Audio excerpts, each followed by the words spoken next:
আজকে স্টেশনে একটা ঘটনা ঘটেছে। আমি তখন ট্রাইপডটা লাগিয়ে একটু ছবি টবি তুলছি, ভিডিও করছি।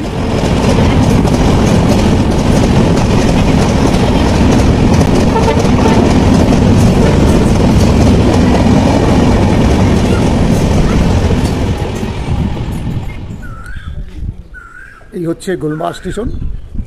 আমি রয়েছি এখন ওভারব্রিজে। এদিকে দূরে দেখা যাচ্ছে মহানন্দা অভয়ারণ্য এবং তার পাশেই রয়েছে মহানন্দা নদী, এবং নদীর এপারে বিস্তীর্ণ অঞ্চল জুড়ে নতুন করে বসতি গড়ে উঠছে, প্রচুর বাড়িঘর হচ্ছে এবং কিছু কিছু সম্পূর্ণ হয়েছে। দূরে দেখা যাচ্ছে শিলিগুড়ির উঁচু উঁচু সব বিল্ডিং। এদিকে রয়েছে চা বাগানের কিছু ফাঁকা জায়গা এবং তার পাশেই রয়েছে চা বাগান, গুলমার্গ চা বাগান। আর আমার পেছনে রয়েছে টিকিট কাউন্টার, এর পেছনে রয়েছে একটু খোলা জায়গা এবং তার সঙ্গে রয়েছে, তার পেছনেই রয়েছে আবারও এই মহানন্দা অভয়ারণ্য, তার একটা অংশ। অত্যন্ত সুন্দর গুলমার্গ এই ভিউ।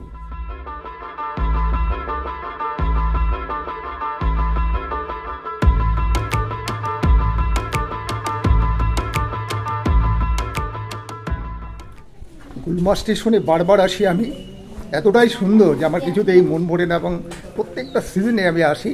এখন বৈশাখ মাস চলছে, বৈশাখ মাসের মাঝামাঝি, এই সময়ে সব গাছে নতুন পাতা গজিয়েছে।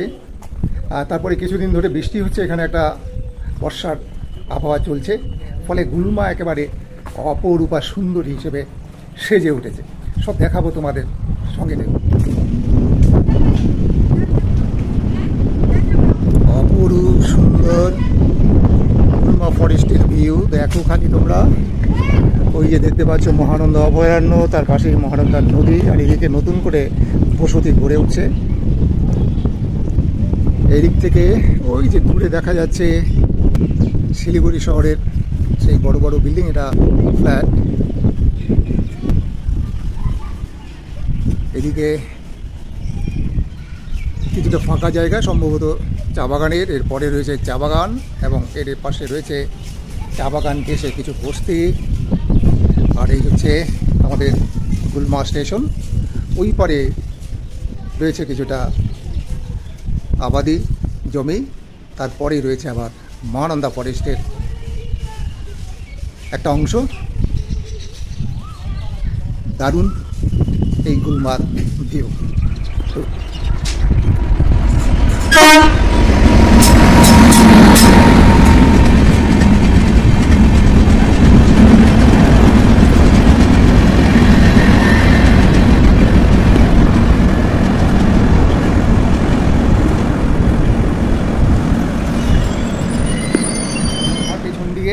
গুলমার্গ স্টেশনের উত্তর দিক, এখানে স্টেশন ঘেঁষে রয়েছে কিছুটা ফাঁকা জায়গা, যেখানে এখানে কিছু জনজাতি আছে, তারা চাষবাস করে। এবং তারপরেই রয়েছে এই যে মহানন্দা অভয়ারণ্য, তার একটা অংশ ঘুরে ওই দিকে চলে গেছে। ওই দিকটাতে যাবো, তার আগে এই দিকটা একটু দেখে নিই। অত্যন্ত সুন্দর, এখন সবুজে একেবারে মনে যেন চকচক করছে। কিছুদিন আগে কেন এখনও মাঝে মাঝে বৃষ্টি হচ্ছে, ফলে গাছ একেবারে সতেজ হয়ে উঠেছে। আজকে ঘুরবো সারাদিন এখানে, বেশ আনন্দ করবো, প্রকৃতি দেখবো, প্রকৃতির সঙ্গে মিলেমিশে আজকে সারাদিন কাটাবো। এইমাত্র রাঁচি কামাখ্যা ট্রেন এখানে দাঁড়ালো, এখানে স্টপেজ নেই, কিন্তু যেহেতু একটু আগে একটা ট্রেন গেল সম্ভবত মহানন্দা, এটা যেহেতু এখনও সেবকে পৌঁছায়নি তাই এটা একটু দাঁড়িয়েছে। আবার আগের ট্রেনটা সেবকে পৌঁছানোর খবর পেলে এটা ছেড়ে দেবে।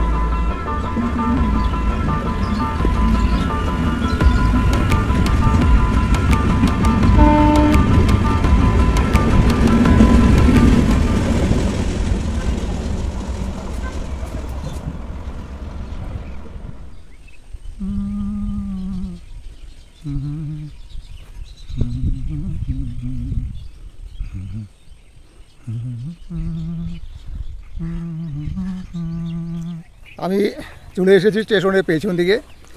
আজকে স্টেশনে একটা ঘটনা ঘটেছে, যেটা কোনোদিনও আমি এই ধরনের ঘটনার সম্মুখীন হয়নি। আমি তখন ট্রাইপডটা লাগিয়ে একটু ছবি টবি তুলছি, ভিডিও করছি। তখন একটা আরপিএফের একটা বিশাল গ্রুপ ইন্সপেকশানে এসেছিল এই গুলমার্গ স্টেশনে। ওরা দেখে আমার কাছে আসলো, ডাকলো আমাকে, বললো কী করছে। আমি বললাম যে আমি একটু ছোটোখাটো ব্লগ করি, এটাই করছি আর কি, কিছু ছবি তুলেছি। বললো না না, এটা আপনার তো পারমিশন ছাড়া তোলা সম্ভব নয়, তার মধ্যে এখন তো একটু অন্যরকম একটা সিচুয়েশান চলছে, তা আপনি এভাবে তুলবেন না, যেগুলো তুলেছেন সেগুলো ডিলিট করে দিন।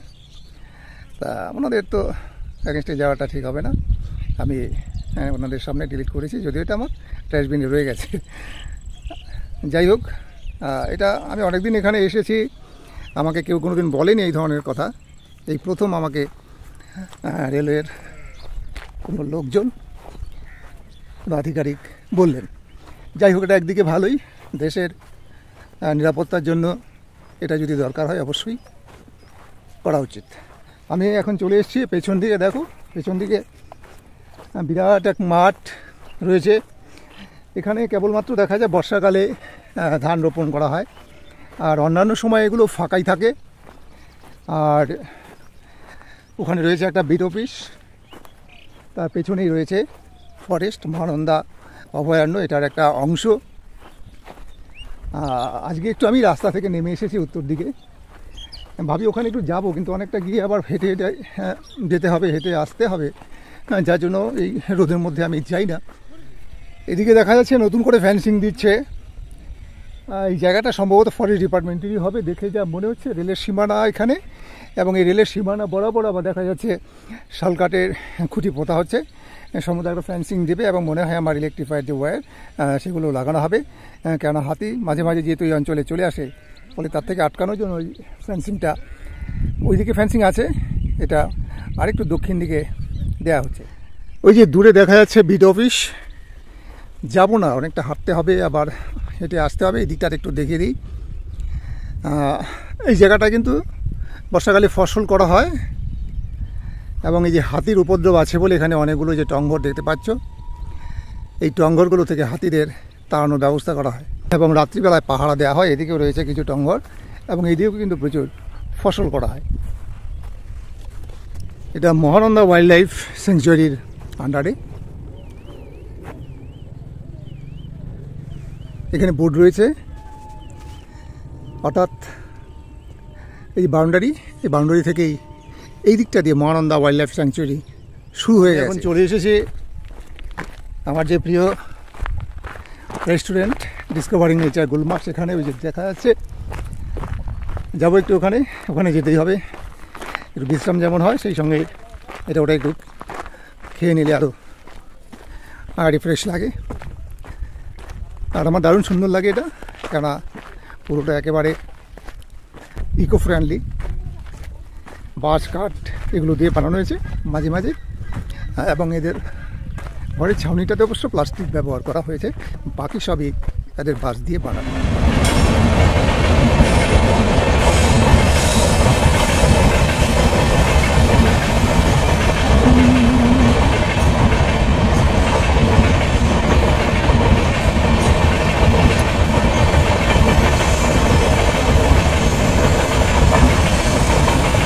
সম্ভবত